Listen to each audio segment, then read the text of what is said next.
Құрметті жолдастар, класстастар, мен бүгін Францияда, Рейнда бір орыс кісімен таныстым. Мен ғой. Осы орыс кірісі Алматыдан келген екен. Руы орыс дейді. Енді ол сендерге Семейге, Саржалға сәлем айтпақшы. Семей, жердестер, адамдар, сәлем дейін. Жігіттер, қыздар, бәріне сәлем дейін. Аман болыңдар. Әлі болсын сенде, я. Не жақсы дасайым, жақсы досыны мына жақта кездесіп алдым. Мына Францияның жерінде мен деген өйісінде болған жоқ.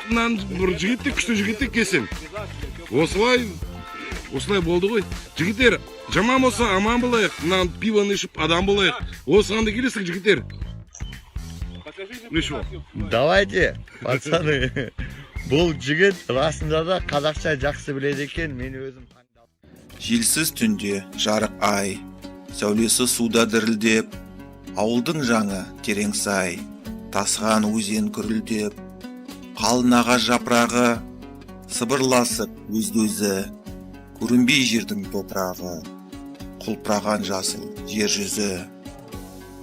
Тихой ночью при луне луч в воде дрожит слегка, за аулом в тишине по камням гремит река.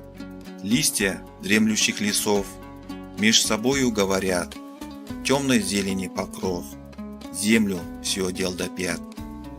Автор Абай Кунамбаев.